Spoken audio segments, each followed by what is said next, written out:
Linha de Frente. Voltamos aí com novidades naquele trágico assassinato da adolescente Vitória.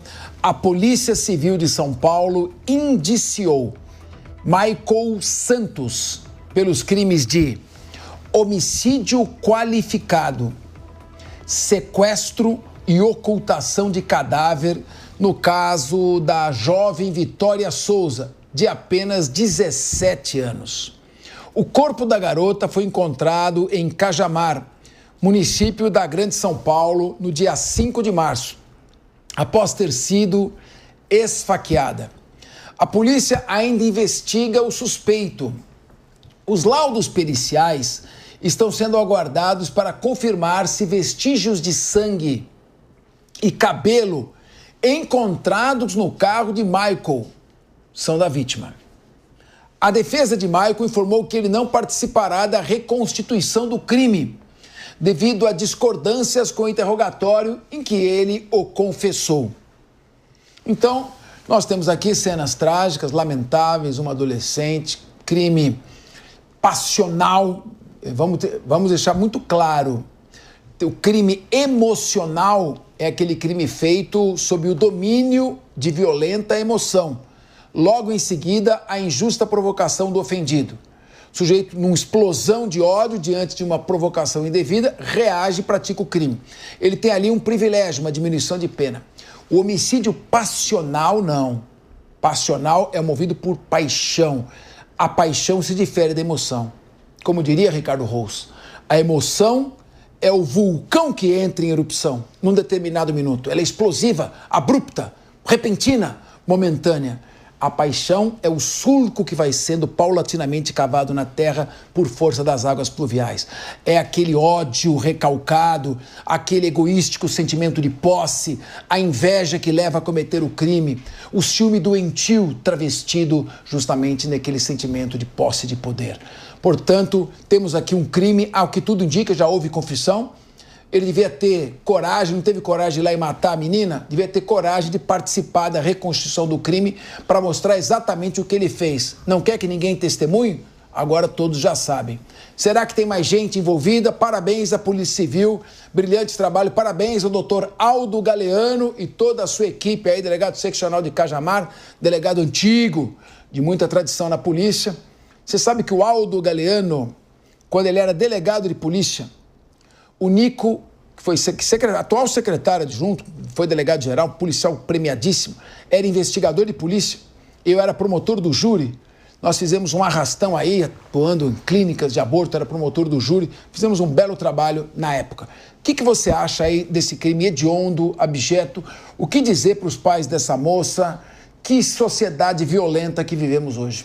Olha, Capês, realmente um crime absurdo, abjeto, é triste nós vemos essas notícias, ainda mais que foram pegos no celular do Michael várias imagens dele rastreando e atrás da Vitória, perseguindo, stalkeando, como se fala hoje em dia, a Vitória. Isso já foi divulgado pela polícia, inclusive, infelizmente, indo abordá-la após uma postagem nas redes sociais. E aqui fica um alerta também aos pais, às jovens, com excesso de exposições nas redes sociais, porque de acordo com o depoimento do próprio Michael, foi uma postagem da menina Vitória que o fez ele abordar e aguardá-la num possível ponto de ônibus que ela deveria descer e a partir dali, então, cometer esse crime absurdo. Então, realmente, a gente tem que tomar muito cuidado nos dias atuais. A internet está aí para ajudar, é muito bom, mas quanto mais a gente se expõe, mais risco a gente também coloca a nossa vida.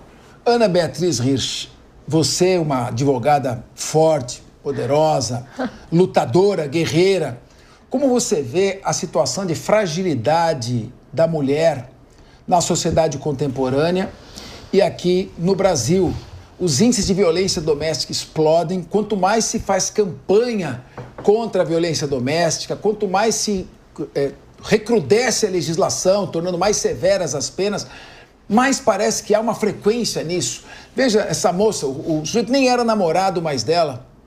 E um crime covarde, ela sozinha andando aí pelas ruas com as câmeras de televisão. Como você vê, como mãe, como mulher e como jurista, essa situação?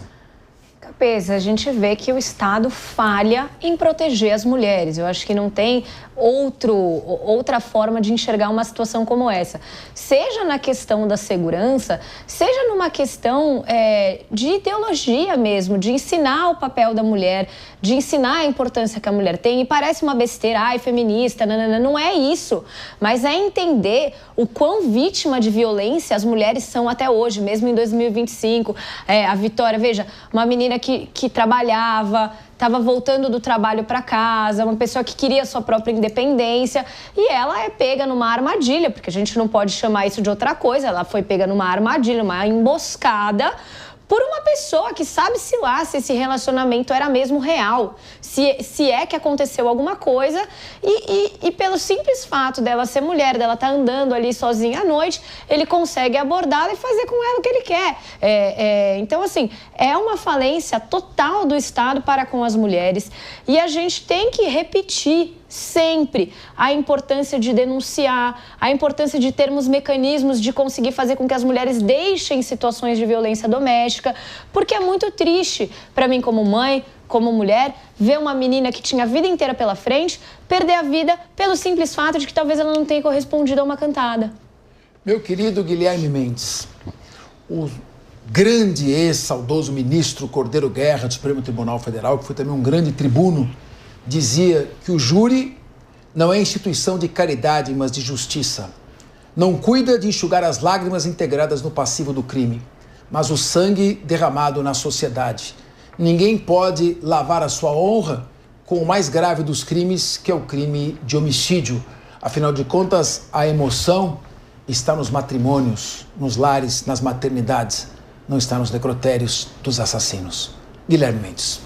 Capês, a Ana foi num ponto muito importante e eu acho que há determinadas soluções que o Estado pode promover e que seriam bastante eficazes. No caso dessa menina, ela percebe que ela está sendo seguida e aí ela entra em contato com uma amiga. E eu falo, olha, eu acho que eu estou sendo seguida, troca mensagens de áudio, mensagens lá por aplicativo. E é nítido que ela não tem a quem pedir socorro. Então, há dois aspectos que a gente tem que observar. O primeiro da sociedade, né? Será que não teria alguém para acompanhá-la, para protegê-la ali no ônibus, no local onde ela estava? E me parece que não, porque ela não se sentiu à vontade de pedir ajuda, mesmo percebendo que estaria sendo seguida, para nenhuma daquelas pessoas que estavam ali. Ela não se sentia abrigada, a ponto de ter que ligar para uma amiga que de longe nada poderia fazer.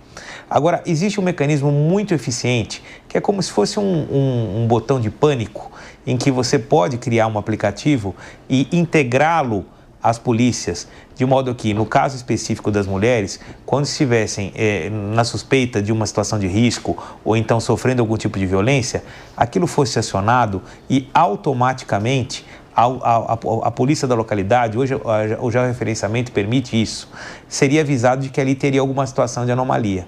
Se isso fosse possível, se essa ferramenta, que é plenamente execuível, que é plenamente possível de ser feita, tivesse à disposição das mulheres, muitas delas, certamente hoje no Brasil, não teriam experimentado o que a Vitória tragicamente experimentou.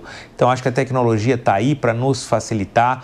Você tem a possibilidade de gravar imagens, áudios, com um simples botão de pânico. Creio que o Estado, quando a Ana fala nisso, peca em não tentar aprimorar ou criar essas ferramentas que custam muito pouco e que podem salvar vidas, porque, óbvio, a polícia foi muito efetiva, conseguiu aí pegar esse criminoso, mas o que a gente queria não era a notícia de que ele foi preso, o que a gente queria é que essa notícia sequer tivesse acontecido. Acho que a gente tem que se focar um pouquinho mais na prevenção do que na punição, porque a punição é isso que você falou, é enxugar a lágrima dos familiares ou então fazer o justiçamento daquele que cometeu o crime. Mas o que a gente não quer é ver uma menina de 17 anos voltando do trabalho, depois de um dia de luta, de um dia ganho ali com o suor do seu trabalho, não ter o direito de chegar em casa porque havia um louco, um doente ou simplesmente um criminoso que achava que ela era um objeto e em razão disso, poderia fazer dela, do corpo, da vida dela, o que ele bem quisesse. É uma notícia muito trágica, mas acho que a gente tem que usar esse exemplo para procurar construir soluções para um futuro melhor, não é?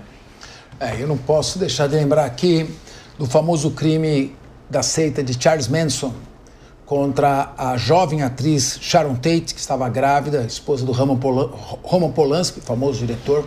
cinema, estava na sua residência na Califórnia, grávida, foi morta com diversas facadas e pontaços. Manson foi condenado à prisão perpétua e morreu na prisão. Aqui, para o Brasil, será uma pena compatível, talvez até um pouco menor do que a que estamos vendo.